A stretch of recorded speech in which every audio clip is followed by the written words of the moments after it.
আসসালামু আলাইকুম ওয়া রাহমাতুল্লাহ। সুপ্রিয় দর্শক শ্রোতা, আশা করি মহান আল্লাহর রহমতে সবাই ভালো আছেন, সুস্থ আছেন। আমাদের আজকের আয়োজনে থাকছে প্রতিষ্ঠান প্রধান ও সহকারী প্রধান নিয়োগ ভাইবার জন্য কিছু গুরুত্বপূর্ণ প্রশ্নের উত্তর। ভিডিওটি না টেনে শেষ পর্যন্ত দেখুন। অনেকগুলো নমুনা ভাইবার প্রশ্নের উত্তর দেখানো হবে আমাদের এই ভিডিওর মাধ্যমে।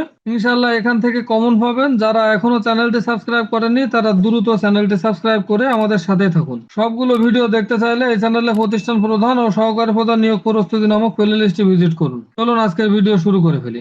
ভাইবা বোর্ডে প্রবেশের সময় অনুমতি নেওয়ার সঠিক বাক্য কোনটি? উত্তর হবে আসতে পারি স্যার বা আসতে পারি ম্যাম। উত্তর হবে আসতে পারি স্যার বা আসতে পারি ম্যাম। আপনার নিজের সম্পর্কে বলুন। এই প্রশ্নের মূল লক্ষ্য কি? এই প্রশ্নের মূল লক্ষ্য হলো প্রার্থীর বচনভঙ্গি ও আত্মবিশ্বাস যাচাই করা। আপনার জেলার বিশেষ খ্যাতি কেন? আপনার জেলার বিখ্যাত ব্যক্তি বা পণ্যের নাম অনুযায়ী উত্তর দেবেন। একজন আদর্শ প্রতিষ্ঠান প্রধানের প্রধান দুইটি গুণ কি কি? উত্তর হবে ধৈর্য এবং সঠিক সিদ্ধান্ত নেওয়ার ক্ষমতা। উত্তর হবে ধৈর্য এবং সঠিক সিদ্ধান্ত নেওয়ার ক্ষমতা। 5 নম্বরে বলা আছে আপনার নামের অর্থ কি? এখানে আপনি আপনার নামের অর্থ অনুযায়ী উত্তর দেবেন। কেন আপনি শিক্ষকতাকে পেশা হিসেবে বেছে নিয়েছেন? এখানে আপনি উত্তর দিতে পারেন মানুষ গড়ার কারিগর হওয়ার সুযোগ ও সামাজিক সম্মানের জন্য। আপনার জীবনের বড় সাফল্য কোনটি? এখানে আপনি উত্তরে বলতে পারেন আপনার শিক্ষাগত বা পেশাগত অর্জনগুলো।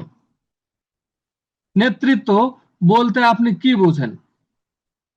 উত্তর হবে দলকে অনুপ্রাণিত করে লক্ষ্য অর্জন করা। নেতৃত্ব বলতে দলকে অনুপ্রাণিত করে লক্ষ্য অর্জন করা। আপনার প্রিয় শিক্ষক কে এবং কেন? এটা একটি ব্যক্তিগত প্রশ্ন। এখানে আপনার প্রিয় শিক্ষক এবং কেন সে প্রিয় সেটি বলবেন। প্রতিষ্ঠান প্রধান হিসেবে আপনার ভিশন কি? উত্তর হবে প্রতিষ্ঠানটিকে একটি আদর্শ ও আধুনিক শিক্ষাঙ্গন হিসেবে গড়ে তোলা। ভাইবা বোর্ডে বসার সঠিক ভঙ্গি কেমন হওয়া উচিত? মেরুদণ্ড সোজা করে স্বাভাবিকভাবে বসা। আপনার কোনো বিশেষ শখ আছে কি? এখানে প্রশ্ন আসতে পারে আপনার কোনো বিশেষ শখ আছে কিনা। আপনি উত্তরে বলতে পারেন বই পড়া, বাগান করা বা নেতৃত্বের সাথে সম্পৃক্ত যে কোনো উত্তর আপনি এখানে দিতে পারেন। চাপের মুখে আপনি কিভাবে কাজ করেন? এখানে আপনি উত্তরে বলতে পারেন শান্ত থেকে কাজের অগ্রাধিকার নির্ধারণের মাধ্যমে। সঠিক উত্তর হবে শান্ত থেকে কাজের অগ্রাধিকার নির্ধারণের মাধ্যমে। প্রশ্ন আসতে পারে আপনার দুর্বলতা কি? এই উত্তরে আপনি বলবেন আপনি এমন ভাবে বলবেন যা ইতিবাচক শোনায় এবং কোনো কাজ শেষ না হওয়া পর্যন্ত আমি শান্ত হতে পারি না। সহকর্মীদের সাথে মতবিরোধ হলে কি করবেন? এখানে আপনি উত্তরে বলতে পারেন আলোচনার মাধ্যমে পেশাদার উপায়ে সমাধান করব। আলোচনার মাধ্যমে পেশাদার উপায়ে সমাধান করব। এখানে প্রশ্ন আসতে পারে আপনার শিক্ষাগত যোগ্যতা এই পদের জন্য কতটুকু সহায়ক?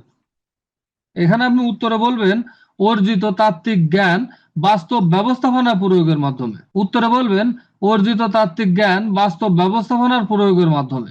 সততা বলতে আপনি কি বোঝেন? প্রশ্ন আসতে পারে সততা বলতে আপনি কি বোঝেন? উত্তরে আপনি বলবেন লোভ লালসার ঊর্ধ্বে থেকে অর্পিত দায়িত্ব পালন করা। উত্তরে আপনি বলবেন লোভ লালসার ঊর্ধ্বে থেকে অর্পিত দায়িত্ব পালন করা। প্রশ্ন আসতে পারে প্রতিষ্ঠান প্রধানের ড্রেস কোড জরুরি কেন? উত্তরে আপনি বলবেন ব্যক্তিত্ব ও গাম্ভীর্য বজায় রাখার জন্য। সঠিক উত্তরে বলবেন ব্যক্তিত্ব ও গাম্ভীর্য বজায় রাখার জন্য। আপনি কি নতুন কারিকুলাম সম্পর্কে জানেন? উত্তরে বলবেন হ্যাঁ, এটি একটি যোগ্যতা ভিত্তিক কারিকুলাম। এটি একটি যোগ্যতা ভিত্তিক কারিকুলাম। আপনার জেলার বিখ্যাত মুক্তিযোদ্ধার নাম কি? এটি নিজ জেলার তথ্য। আপনার জেলায় যদি কোনো মুক্তিযোদ্ধা বিখ্যাত মুক্তিযোদ্ধার নাম আপনার জানা থাকে তখন আপনি উত্তরে বলবেন। এনটিআরসি এর বর্তমান চেয়ারম্যানের নাম কি? এখানে বর্তমানে যে এনটিআরসি এর চেয়ারম্যান আছে আপনি তার নামটি জেনে যাবেন এবং তার নামটি বলবেন। আপনি কি অন্য কোনো চাকরি করেছেন? উত্তরে আপনি যদি শিক্ষকতার আগে কোনো চাকরি করে থাকেন তাহলে সেই অনুযায়ী উত্তর দেবেন। প্রতিষ্ঠান প্রধান হিসাবে শিক্ষকদের কিভাবে অনুপ্রাণিত করবেন? উত্তরে বলবেন কাজের প্রশংসা ও সুস্থ কর্মপরিবেশ নিশ্চিত করে। উত্তরে বলবেন কাজের প্রশংসা ও সুস্থ কর্মপরিবেশ নিশ্চিত করে। শিক্ষার্থীদের মাঝে দেশপ্রেম কিভাবে জাগ্রত করবেন?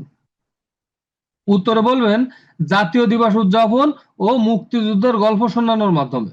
বিভিন্ন জাতীয় দিবস উদযাপন ও মুক্তিযুদ্ধের গল্প শোনানোর মাধ্যমে। প্রশ্ন আসতে পারে প্রতিষ্ঠানের শৃঙ্খলা বজায় রাখতে আপনার পদক্ষেপ কি হবে? এখানে সঠিক উত্তর হবে আইনের সঠিক প্রয়োগ ও নিয়মিত তদারকি। সঠিক উত্তর হবে আইনের সঠিক প্রয়োগ ও নিয়মিত তদারকি। আইসিটি দক্ষতা শিক্ষক হিসেবে কতটা গুরুত্বপূর্ণ? উত্তর হবে আধুনিক পাঠদানের জন্য এটি অপরিহার্য। আইসিটি দক্ষতা প্রধান শিক্ষকের জন্য খুবই অপরিহার্য, তার কারণ আধুনিক পাঠদানের জন্য এটি খুবই গুরুত্বপূর্ণ। আপনার অর্জিত সর্বোচ্চ ডিগ্রি কোনটি? এখানে আপনার সর্বোচ্চ অর্জিত ডিগ্রিটি বলবেন। বোর্ড কেন আপনাকে এই পদের জন্য নির্বাচিত করবে? উত্তরে আপনি বলবেন আমার অভিজ্ঞতা, নেতৃত্ব গুণ এবং কর্মনিষ্ঠার জন্য। আমার অভিজ্ঞতা, নেতৃত্ব গুণ এবং কর্মনিষ্ঠার জন্য।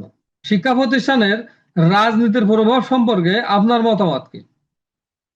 উত্তরে বলবেন শিক্ষা প্রতিষ্ঠানকে রাজনীতির ঊর্ধ্বে রেখে পাঠদান নিশ্চিত করা। শিক্ষা প্রতিষ্ঠানকে রাজনীতির ঊর্ধ্বে রেখে পাঠদান নিশ্চিত করা। প্রশ্ন আসতে পারে আপনার সবচেয়ে বড় শক্তি কি? উত্তরে বলবেন যে কোনো পরিস্থিতি মানিয়ে নেওয়ার ক্ষমতা। সঠিক উত্তর হবে যে কোনো পরিস্থিতি মানিয়ে নেওয়ার ক্ষমতা। ভাইবা শেষে বিদায় নেওয়ার সময় কি বলা উচিত? ধন্যবাদ স্যার বা ধন্যবাদ ম্যাম, আসসালামু আলাইকুম। আপনার জেলার মুক্তিযুদ্ধর কোনো স্মৃতিসৌধ আছে কি? যদি থেকে থাকে, আপনার জেলায় যদি কোনো মুক্তিযুদ্ধ স্মৃতিসৌধ থেকে থাকে তাহলে আপনি সেটির কথা বলবেন। আপনি কি কখনো দলগত কাজের নেতৃত্ব দিয়েছেন? আপনার যদি কখনো দলগত কাজের নেতৃত্ব দেওয়ার অভ্যাস থাকে তাহলে আপনি সেটি উদাহরণ হিসাবে তুলে ধরবেন। বর্তমান শিক্ষা ব্যবস্থার একটি চ্যালেঞ্জ উল্লেখ করুন। মানসম্মত শিক্ষা ও নৈতিকতার উন্নয়ন। সঠিক উত্তর হবে মানসম্মত শিক্ষা ও নৈতিকতার উন্নয়ন। শিক্ষার্থীদের মাদক থেকে দূরে রাখতে কি করবেন? নিয়মিত সচেতনমূলক সভা ও খেলাধুলায় উদ্বুদ্ধ করা। নিয়মিত সচেতনমূলক সভা ও খেলাধুলায় উদ্বুদ্ধ করা। সহপাঠক্রমিক কার্যক্রম কেন প্রয়োজন? শিক্ষার্থীর শারীরিক ও মানসিক বিকাশের জন্য। সহপাঠক্রমিক কার্যক্রম কেন প্রয়োজন? শিক্ষার্থীর শারীরিক ও মানসিক বিকাশের জন্য। সঠিক উত্তর হবে শিক্ষার্থীর শারীরিক ও মানসিক বিকাশের জন্য। আপনার শিক্ষায় কোনো বিরতি আছে কি? অর্থাৎ আপনার কি কোনো স্টাডি গ্যাপ আছে? এখানে যদি আপনার শিক্ষায় কোনো গ্যাপ থেকে থাকে তাহলে যৌক্তিক কারণ সহ উত্তর দিবেন। প্রতিষ্ঠান প্রধান হিসেবে অর্থ আত্মসাৎ রোধে কি করবেন? নিয়মিত অডিট ও স্বচ্ছতা নিশ্চিত করা। সঠিক উত্তর হবে নিয়মিত অডিট ও স্বচ্ছতা নিশ্চিত করা। এনটিআরসি কত সালে প্রতিষ্ঠিত হয়? 2005 সালে। খুবই গুরুত্বপূর্ণ প্রশ্ন। বিএড এর পূর্ণরূপ কি? Bachelor of education. সঠিক উত্তর হবে ব্যাচেলর অফ এডুকেশন। এটিও খুবই গুরুত্বপূর্ণ প্রশ্ন। আপনার জেলার প্রধান ফসল কোনটি? আপনার নিজ জেলার প্রধান ফসলের নাম বলবেন। প্রতিষ্ঠানের উন্নয়নের জন্য কি আপনি ম্যানেজিং কমিটির উপরে নির্ভরশীল? উত্তরে বলবেন সমন্বয় প্রয়োজন, তবে প্রশাসনিক দায়িত্ব প্রধানের। কোন সহকর্মী নিয়ম ভঙ্গ করলে আপনার পদক্ষেপ কি হবে? প্রথমে কারণ দর্শানো এবং বিধি অনুযায়ী ব্যবস্থা নেওয়া। আপনি কি সময়নিষ্ঠ? উত্তরে বলবেন হ্যাঁ, এটি পেশাগত জীবনের প্রধান সত্য। এনটিআরসি এর ভিশন কি? মানসম্মত শিক্ষক নির্বাচন। এনটিআরসি এর ভিশন হলো মানসম্মত শিক্ষক নির্বাচন। শিক্ষক হিসেবে আপনার দর্শন কি? জ্ঞান দান নয়, জ্ঞান অর্জনে সহায়তা করা। আপনি কি বর্তমানে কর্মস্থলে খুশি? আপনি উত্তরে বলবেন হ্যাঁ, তবে ক্যারিয়ারের উন্নতির জন্য আমি এই পদের জন্য আগ্রহী। জেলার কোনো বিশেষ ঐতিহাসিক স্থানের নাম বলুন। জেলার কোনো বিশেষ ঐতিহাসিক স্থানের নাম বলুন। আপনার নিজের জেলায় যদি কোনো ঐতিহাসিক স্থানের নাম থাকে তাহলে এখানে সেটি বলবেন। ভাইবা বোর্ডে মুদ্রা দোষ কেন ক্ষতিকর? এটি প্রার্থীর আত্মবিশ্বাসের অভাব প্রকাশ করে।